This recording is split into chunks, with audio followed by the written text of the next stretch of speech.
February 12th, 1809, which is 215 years ago tomorrow, was the birthday of both Abraham Lincoln and Charles Darwin, which is a fun fact. And those are two of the most impactful people of the 19th century.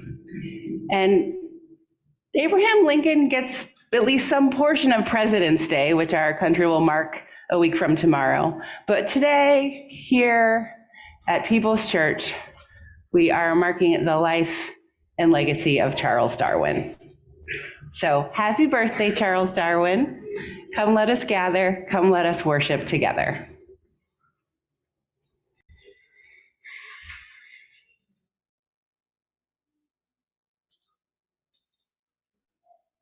My name is Sharon Sauter, and I'm a member of the Sunday Service Committee. I would like to welcome you to People's Church with this reading. Come in from the wind. On this day, as with so many Sundays, we come in from the whirling world, the wind, the bright sun, the push and pull tides of time. From the tumult of global news and local stories, the pain we hear of, the demands on our spirits, the do this now culture that we live in. We come into this sanctuary from that windstorm, the rush of speeding drivers on the roadways, the rustling that fills some of our homes, the vastness of a once busy and perhaps now quieter house. All of us can leave us feeling stirred and unsettled. When we give our attention to what's going on around and beyond us in this throbbing world, we can feel wind blown. We need places where we can come and find our grounding once again.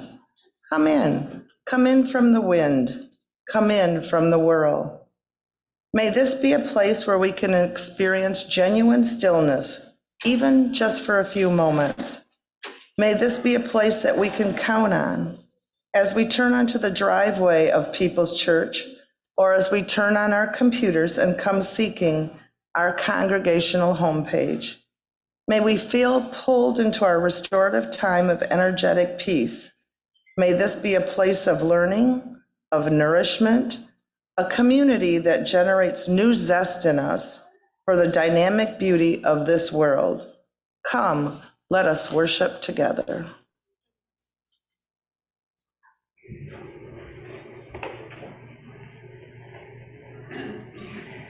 And several announcements as we begin. This week, many of you received an email that looked like it was from me, but wasn't. Somehow, some scammers got a hold of our church directory, we think. And I know over the last months, I've been getting emails from fake versions of you asking for copies of the church directory, so perhaps something like that. We missed one. So I apologize. I know it is no fun to get these messages that ask you for a special favor and turn out to be a lie. So know that I will never ask you for gift cards. Giving people gift cards is just not part of how we care for people at the church.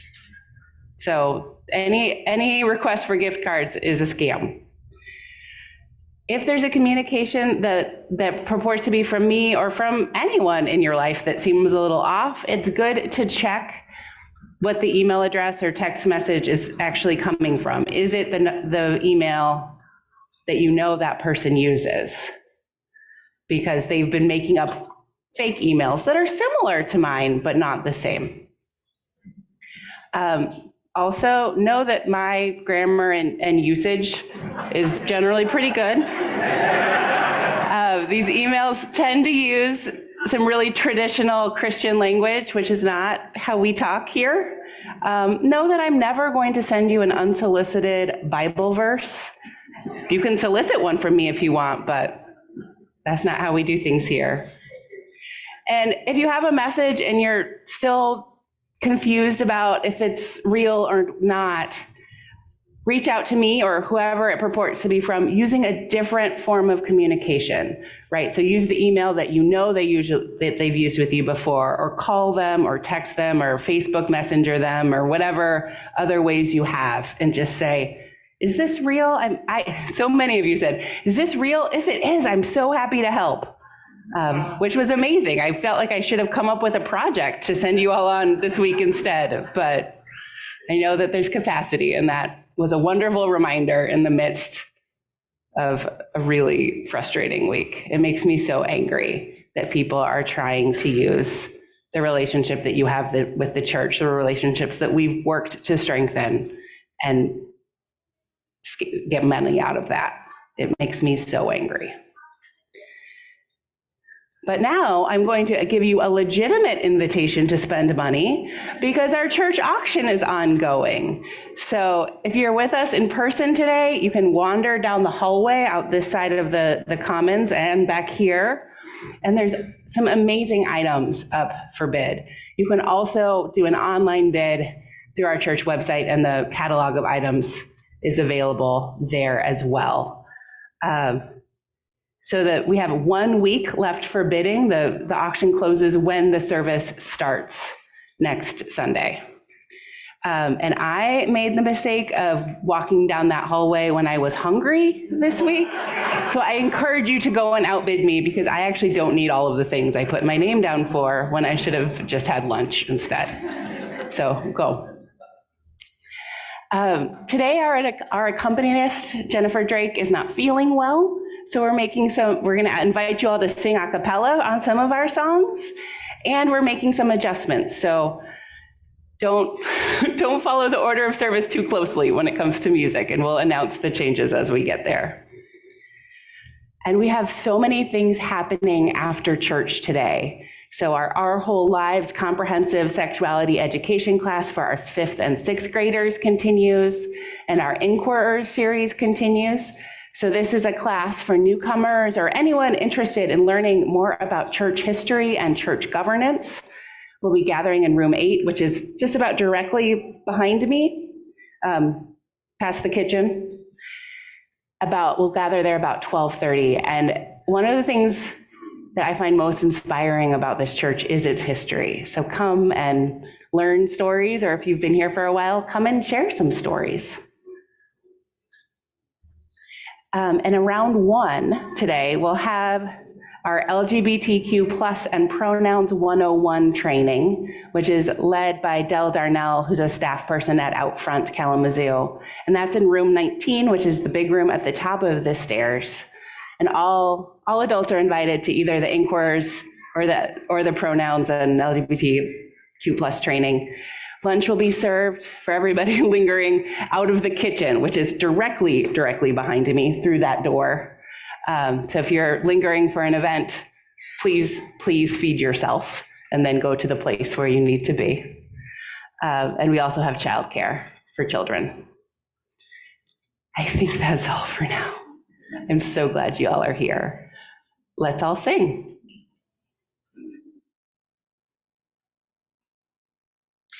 Yes, I invite you to rise and body your spirit. The first one is As Programmed, Morning is Broken.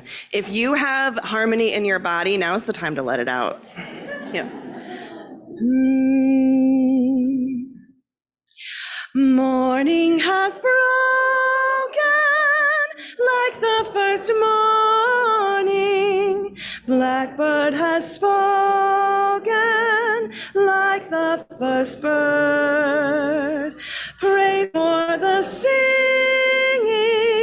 praise for the morning, praise for them springing fresh from the word. Sweet the rain's new fall, sunlit from heaven, like the first dew fall on the first grass. Praise for the sweetness of the wet garden, sprung in completeness where God's feet pass. Mine is the sun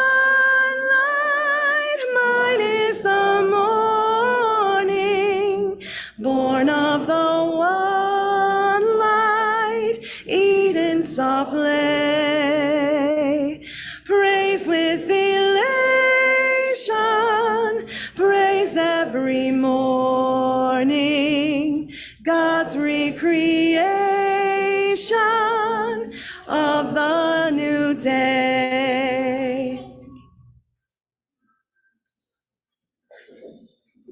It's time to light our chalice. If you're lighting a chalice at home, you are encouraged to type in the chat box, "A chalice is lit in your neighborhood."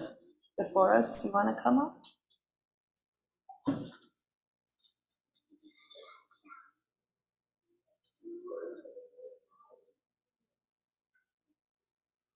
Beacon of Freedom by Tracy Johnson. We kindle our chalice flame this morning, awakening the fire of our ancestors in our hearts. Beacon of freedom held out to light the way, light of reason illuminating the path, spark of courage igniting our spirits, aglow with hope for all we endeavor to do together. Holy flame of times past, brighten this present moment, that we may be the love that is our center and our foundation. Both blessed be.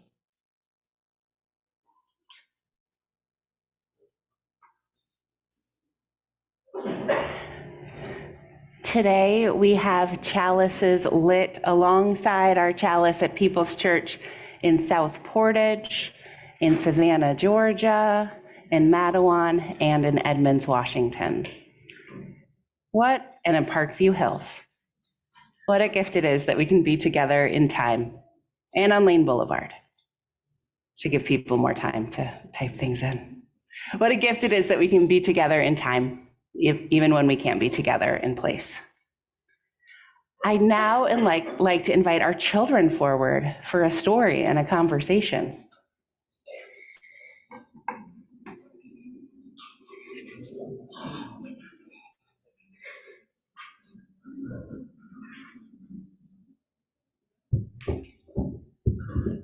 Hi, sweetheart.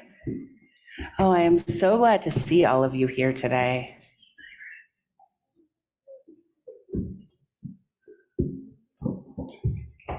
So I am going to be talking with our grown-ups today about Charles Darwin, who is a scientist who did his work about 200 years ago.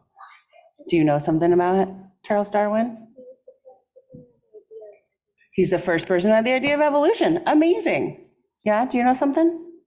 Why do you have a door back there? Why do we have a door back there? Why is it like playing games secretly? I know, it's our secret passage to the kitchen. Is it a ghost door? It's not a ghost door, it's for everybody. It's a good question though. Okay, I'm gonna tell the story. So Charles Darwin was a little bit like all of you because he grew up going to a Unitarian church. I know, right? And when he was a young man, he went on a big adventure. He got on a sailing ship and sailed for 5 years from England to South America, to New Zealand, to the South Pacific, all over the place, learning and exploring. And he loved nature. So what he most paid attention to were the plants and the animals and the rocks and all of the natural things. And one day, he was hiking high up in the mountains in South America, and he was looking at the rocks, and he saw some really strange things in the rocks. They were a bit like these rocks. Can you see these? These are fossils. Yeah. Yeah, come see them. You've seen these rocks before? Yeah, these are some of our, yeah, so these are, and the thing about these fossils.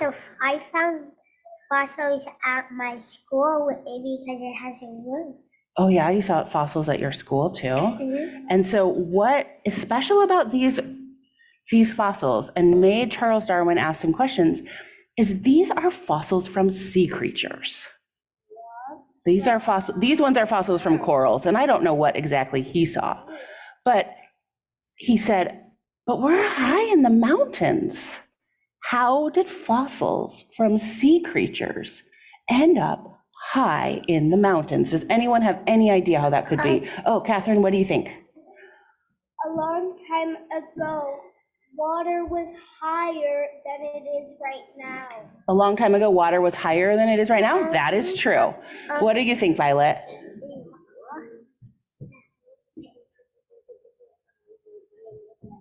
It was a different environment then?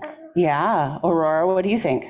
That when the sea creatures died, over thousands of years, the mountain was grown.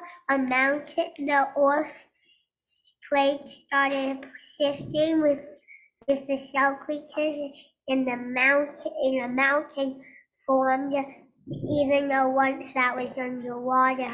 Oh, so the plates of the earth shifted and the land that was underwater came up and became part of a huge mountain? Yeah. Yeah. So, the thing, what do you think? It probably was a volcano, probably. Maybe a volcano is part of it? Yeah. So the thing is, this was before anybody knew anything about plates and shifting mountains and how the land could get higher and lower over time and how volcanoes changed the land. Oh. I know. So we know, you guys know more than Charles Darwin knew. But his noticing and his talking with other scientists is how they started to figure this stuff out. Isn't that interesting that you can notice something that's kind of weird and start saying, hey, why is that? And if you talk with the right people and you all share your questions together, you might come up with an answer that 200 years later people are still talking about. Isn't that amazing? So as we send you to your classes, I want to send you out and invite you to notice things that don't quite make sense in our world, whether that's in nature or in how people treat each other or anything like that. Or that you have a really weird door in the back. Or about the weird door in the back of this room. That's a great thing to notice. And ask questions. And sometimes we'll know the answers. We'll say that's how we get to the kitchen. And sometimes, like Charles Darwin, they just don't know the answers yet. But by asking the questions and wondering together, they get a little closer to the answers. So thank you for being scientists with me today. Wait, and some things a few hundred years ago we said this was true, but we still don't actually know the real answer. Oh, yeah, maybe 200 years ago they had a different idea, and maybe our answers will even change. That's so true. No, Yeah. like a few hundred years ago they came up with an answer, and we still talk about it, but it's actually the wrong thing. Like, Well, it might even be the wrong answer, and we'll have to change our mind. Yes, we still say the wrong answer. That would be, and we probably do on a couple things, right? That can happen. Okay, I'm trying to wrap up so you guys can go to class. Lyra, do you have another thing that's important to say today? Or they probably realized some new things over the years, so theories keep changing. The theories do keep changing. Science keeps making more sense of how the world is as it is, and it's pretty amazing. So I hope you guys keep asking questions, and then you can be part of these people trying to figure out how the world is and maybe how it can even be better. One more thought, Lilet? Well, it has to do with Charles Darwin and about things changing over time. That's what it has to do with evolution. Because when Charles Darwin was just starting in science, people thought the world was kind of stuck and didn't really move and change very much.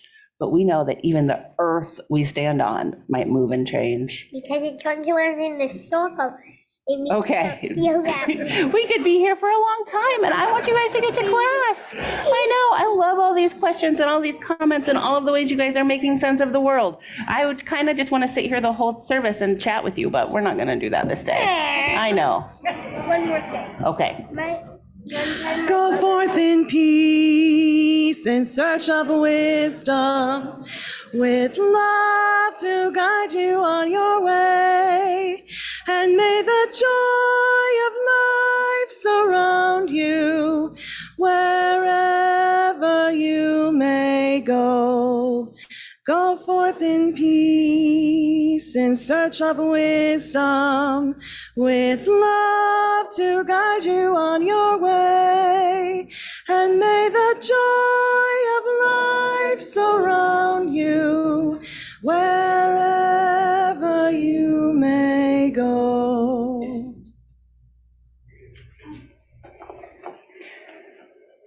I'll have these fossils in my pocket later if you want to look at them, because they're pretty cool. People's people are generous people. Yesterday, we had the memorial service for Jan Park, one of our long-term members who became connected with People's Church when she was a college student in the late 40s. And her family was overwhelmed in all of the good ways by how this church community showed up to make music happen, to provide a beautiful potluck, to just attend to the details and help people feel welcome and held and loved in this space. Memorial services really are one of the things we do best here, to make people, to tell the stories in such a way that everyone leaves knowing the deceased a little bit better, with a new story, a new insight, a new way of knowing them. So that is a collective effort that everyone who comes or who provides the cheese for the reception or all of the different ways make happen. And it is such a gift. So thank you for being the generous people that you are. The offering will now be received.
For all that sustains us. From the countless gifts we each have been given, gifts of life and love and sustenance, we bring these small portions to share in the works of love, which none of us can accomplish alone.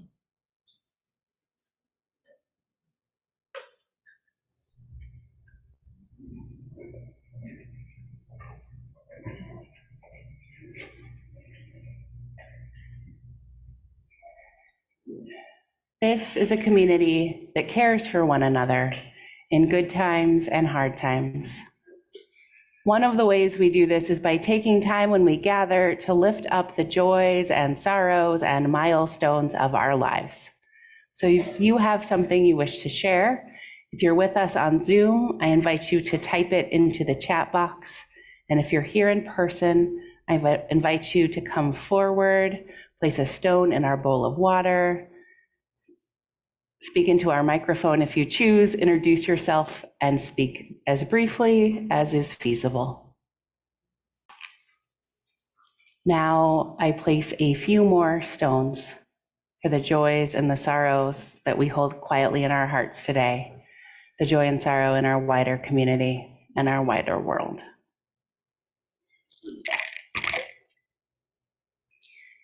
Sources of reason and radiance, sources of courage and compassion. Keep watch with those who work or watch or weep this day. May the suffering be soothed. May the weary find rest. May the sick be tended. May the dying and those who love them find peace. May the joyous be shielded. And may all of us know that we are wrapped in a love that surrounds us always, a web that connects us to all that exists.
An elemental blessing.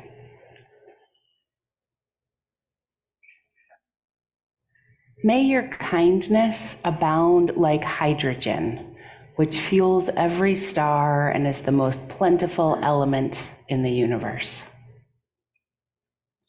May your generosity refresh like oxygen, which burns in every candle flame, falls in every raindrop, and is exhaled in the great slow sigh of every forest.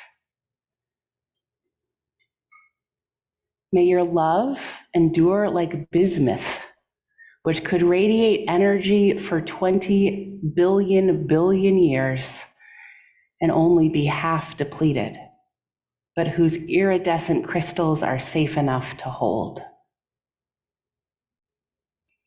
And may your strength persist like carbon, which has enabled all life our solar system knows, has known, or will ever know, from Diplodocuses to dandelions, from blue-green algae to blue whales, and from katydids that cling to branches and chirrup through the night, to the kale that clings to life aboard the International Space Station and hurtles through the silent, endless night of outer space.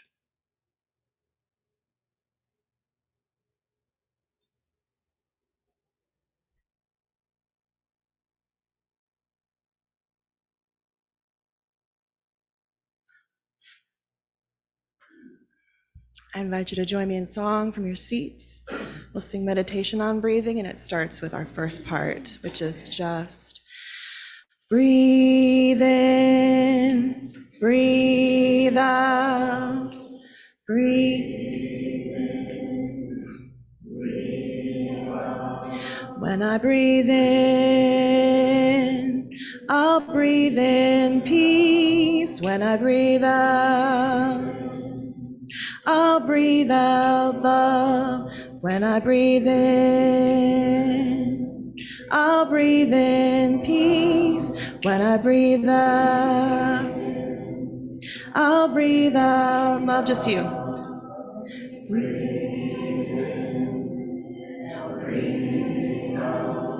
My bad. Okay. When I breathe in, When I breathe out, I'll breathe out love. Keep going. When I breathe in, I'll breathe in peace. When I breathe out, I'll breathe out love. Last time. When I breathe in, I'll breathe in peace. When I breathe out, I'll breathe out love.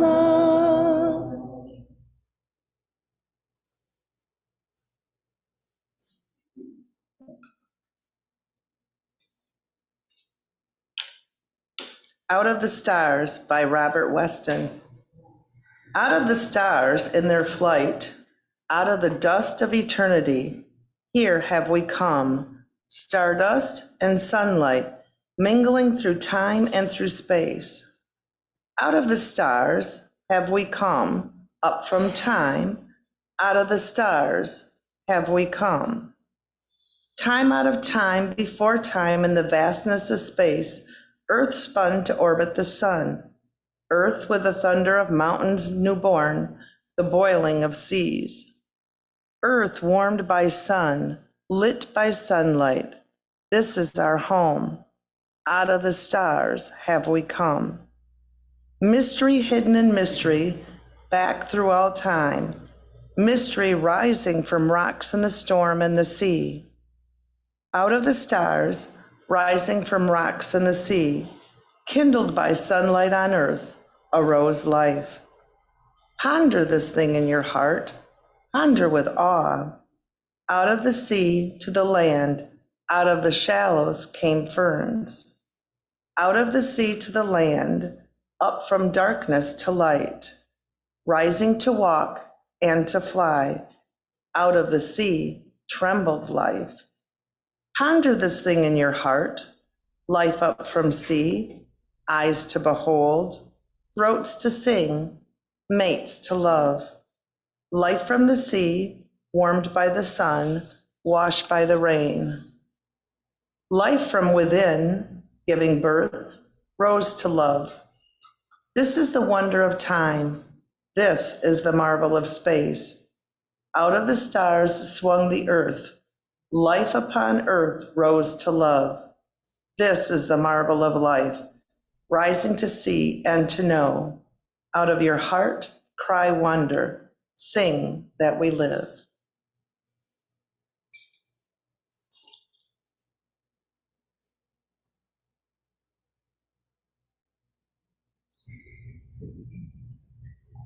Our next reading is the final paragraph of The Origin of Species by Charles Darwin. He writes, "It is interesting to contemplate a tangled bank, clothed with many plants of many kinds, with birds singing on the bushes, with various insects flitting about, and with worms crawling through the damp earth, and to reflect that these elaborately constructed forms, so different from each other and dependent on each other in so complex a manner, have all been produced by laws acting around us. These laws, taken in the largest sense being growth with reproduction, inheritance, which is almost implied by reproduction, variability from the indirect and direct action of the conditions of life and from use and disuse, a ratio of increase so high as to lead to a struggle for life, and as a consequence to natural selection, entailing divergence of character and the extinction of less improved forms. Thus, from the war of nature, from famine and death, the most exalted object which we are capable of conceiving, namely the production of higher animals, follows. There is grandeur in this view of life, with its several powers, having been originally breathed by the Creator into a few forms or into one. And that, while this planet has gone cycling on according to the fixed law of gravity, from so simple a beginning, endless forms, most beautiful and most wonderful, have been and are being evolved.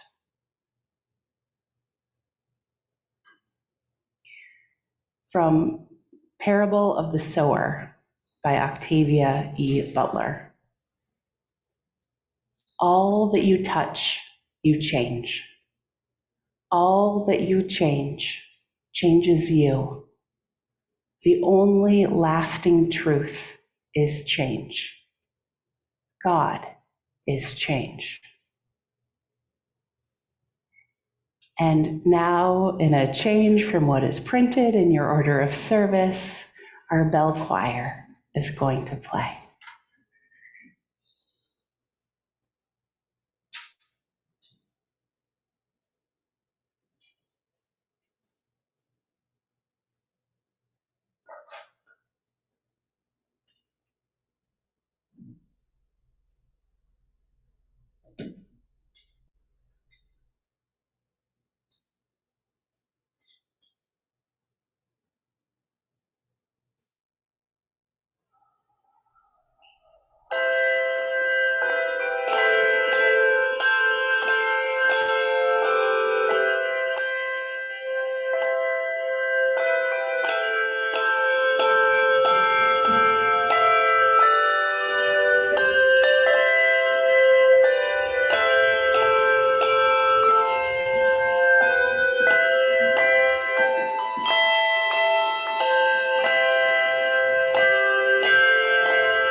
Why is there thunder? Why don't people have tails? How does the picture get in the television? Why do birds get to fly, but I can't? Anyone who has spent time with a 3-year-old knows these sorts of questions. And anyone who has been a 3-year-old has asked these sorts of questions. The world is big and confusing and makes little sense. And when we finally have the language to form questions, we want to know why. The average child, they say, asks about 40,000 questions between ages 2 and 5, which seems like an undercount in my experience. So when my children were in this stage, brimming with questions, my spouse and I found that nearly every series of questions ended in one of two places. It was either because physics or because evolution. And then, like the tiny scientists they were, my kids would test out these explanations. Are there more boy superheroes than girl superheroes because of evolution? Are we having pizza for dinner because physics? So our answers needed some work. There's nothing as effective as small children for helping us recognize what we don't understand about this world.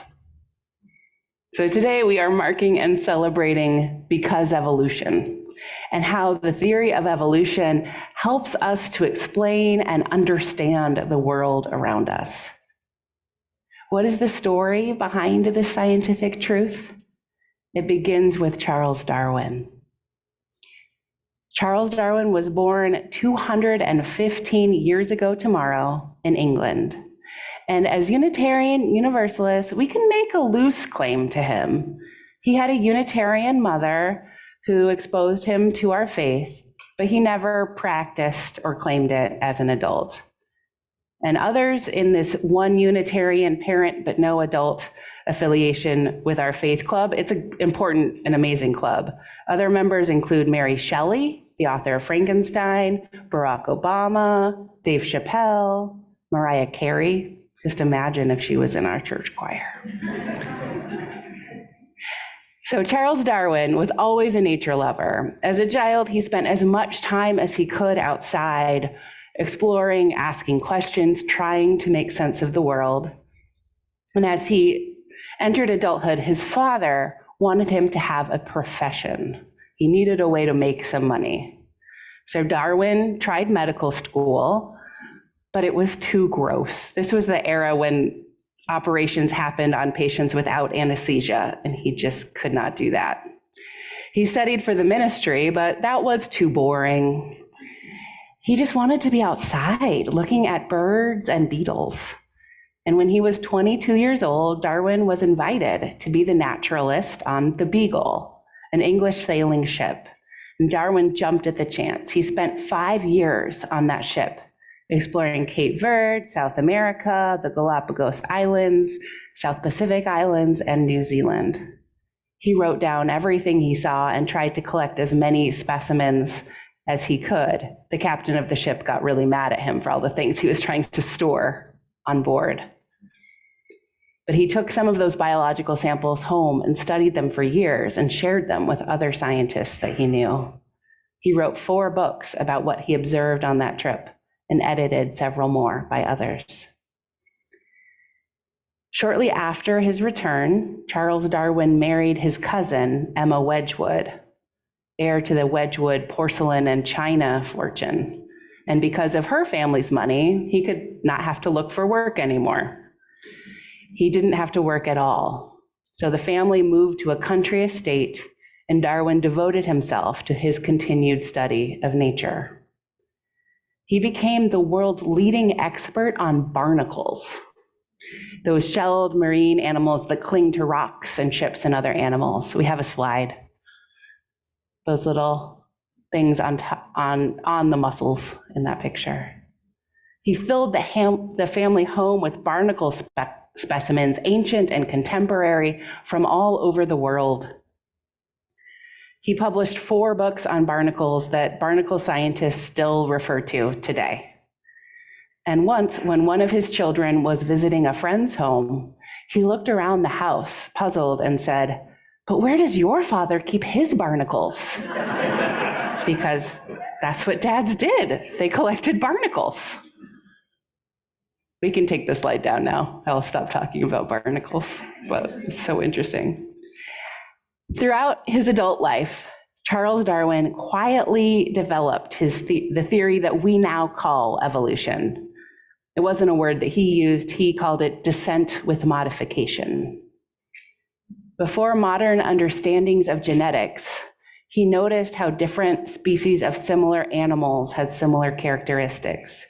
He noticed that some animals had body parts that they didn't use much or at all, like the wings of an ostrich or the hip bone on a dolphin. Most people in Darwin's world thought that species were created just as they were by God and had remained unchanged since the beginning of time, following the first account of creation in the Bible. And if sermons were written with footnotes, this is where I would have a footnote off to the side that says there's actually 2 creation stories at the beginning of Genesis, and you should go read them because it's wild that there's 2 different stories about how we all came to be smashed right next to each other, and people somehow think that it can be literally true. So go read them if you want. Back to our main story. So in Darwin's time, doubts about the creation story were spreading among scientists. The discovery of fossils of prehistoric extinct animals led many to seek new explanations for how living beings came to the present moment, right? They're finding these huge dinosaur or ancient marine mammal or ancient other creature bones all over. And how does that make sense if every species was created and hasn't changed since the very beginning? So there were several competing theories.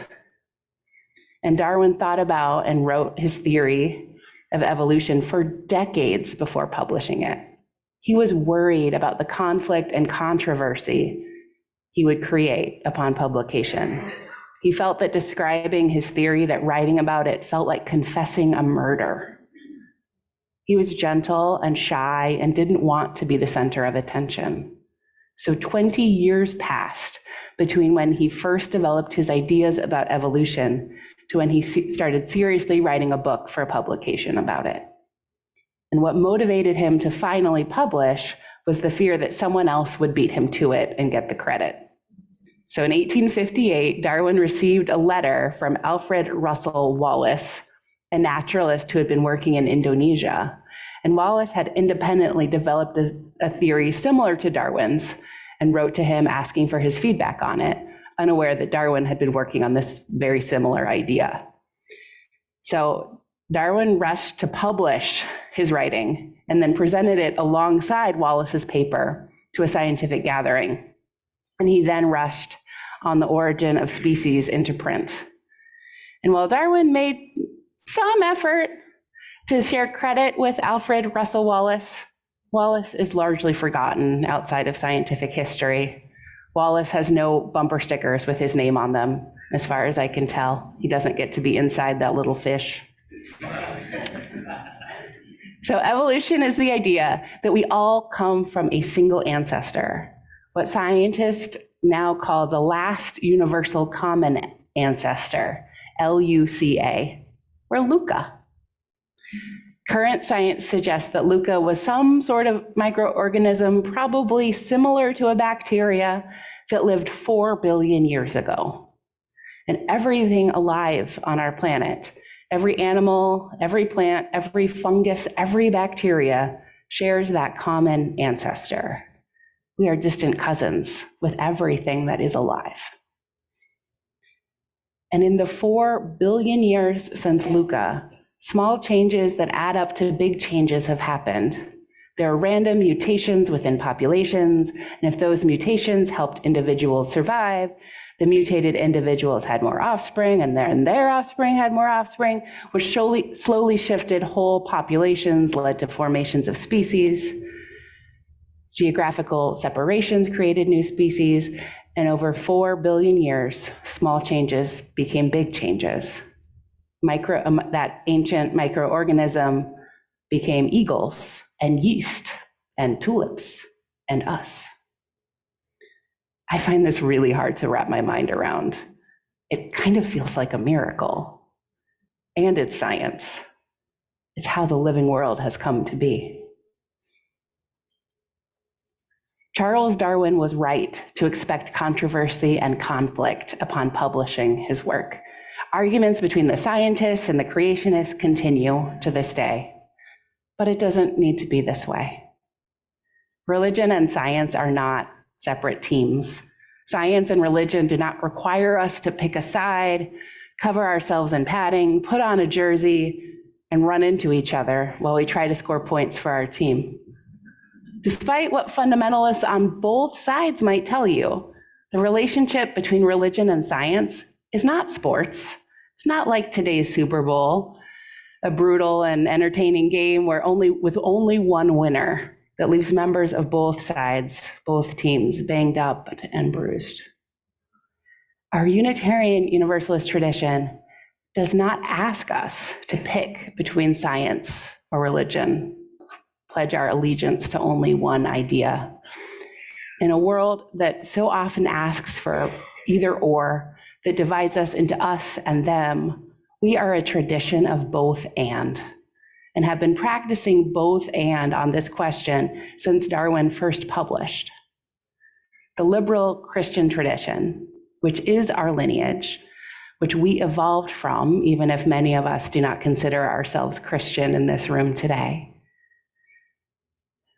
saw the greater understanding of the world that Darwin gave us as a better way to understand God.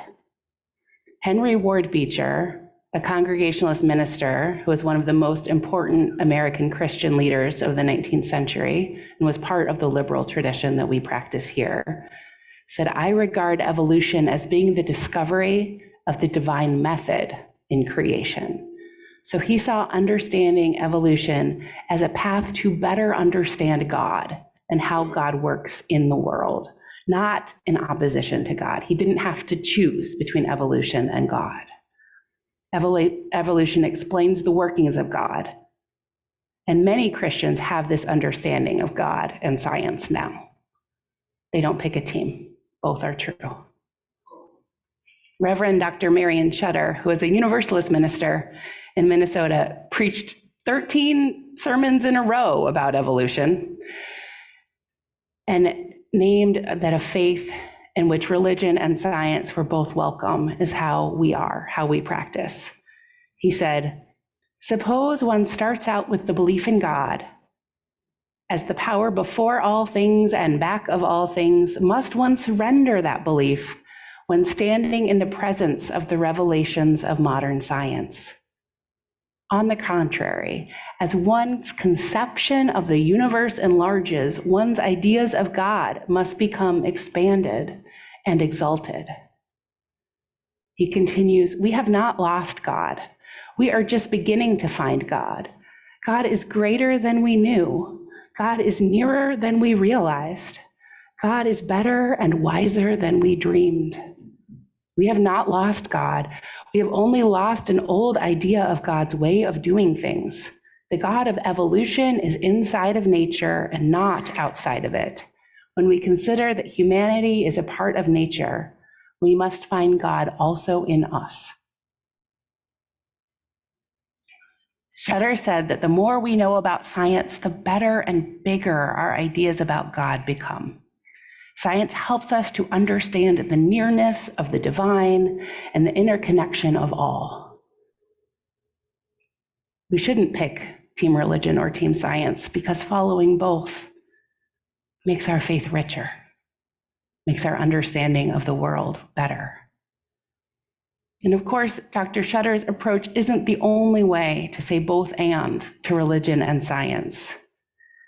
The best parts of our tradition teach us that both religion and science are tools of understanding. So many of us in this congregation are religious naturalists, people who find religious and spiritual meaning in the natural world. Better scientific understandings enhance that meaning, that reverence, and call us to awe. Many of us find God in that process of evolution itself. As Black science fiction author Octavia E. Butler writes, "All that you touch, you change. All that you change changes you. The only lasting truth is change. God is change." When I think of Luca, that last universal common ancestor of everything alive on our planet, I turn to wonder and to awe. It is both a religious impulse and a scientific one. The truth of a universal common ancestor feels more amazing than a story of each species created individually and set forever. We are all cousins, wrapped in one garment of destiny, one interdependent web of all existence. And to hold that awareness front of mind is humbling. To look at a maple tree and remember that it took 4 billion years, worth of slow mutations and heritable changes it fills me with awe. And the same awe-inspiring evolutionary process also led to mushrooms and macaws and mosquitoes and each of us. 400 billion years of mutations and biological trial and error and very slow changes, and sometimes fast ones. This feels miraculous, and it is science. Science and miracle all in one, and I don't have to choose. It can just be. Thinking of Luca, thinking of the wild paths that brought every living being to this moment, leads me to act with more reverence and more gratitude to all my distant kin that I share this world with. Maybe that is your story too. Or maybe you find ways to hold science and religion together in different ways. Charles Darwin invited us to practice both science and awe. He closed his book that rocked scientific understandings with a meditation on a hillside. I read it to you earlier, and I'm going to read a piece of it again. He writes, "It is interesting to contemplate a tangled bank, clothed with many plants of many kinds, with birds singing on the bushes, with various insects flitting about, with worms crawling through the damp earth, and to reflect that these elaborately constructed forms, so different from each other and dependent on each other in so complex a manner, have all been produced by laws acting around us. There is grandeur in this view of life, with its several powers having been originally breathed by the Creator into a few forms or into one, and that while the planet has gone cycling on according to the fixed law of gravity, from so simple a beginning, endless forms, most beautiful and most wonderful, are being evolved."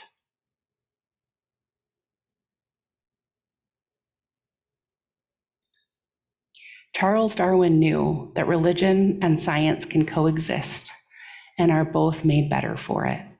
Don't pick a side. That's for sports, not for spirituality. And both and is what we do as Unitarian Universalists. So happy birthday, Charles Darwin. And thank you, Charles Darwin. And thank you to all of the scientists before and after who helped us all into a better understanding of this world and a deeper reverence for it. May we all know how connected we are, that we all share an ancestor and are cousins to everything that lives on this planet. And may we treat these living beings and ourselves with care, knowing that each of us is a product of billions of years of evolution. May it be so. May we make it so. And amen.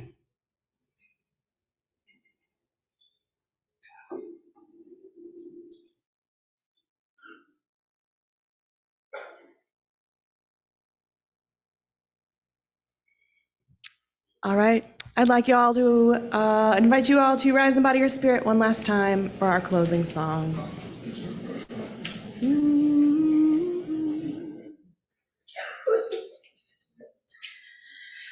Okay. Blue boat home.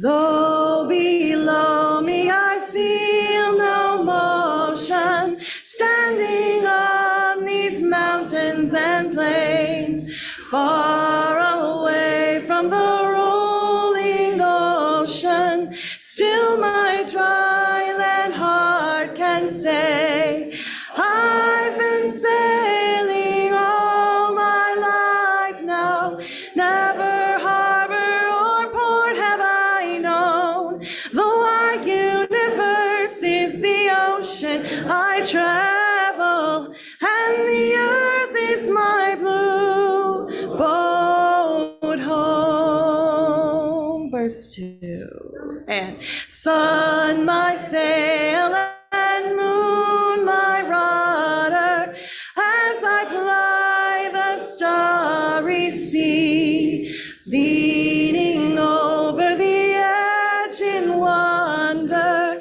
casting questions into the deep, drifting here with my ship's companions, all we kindred pilgrim souls, making our way by the lights of the heavens in our beautiful blue boat home.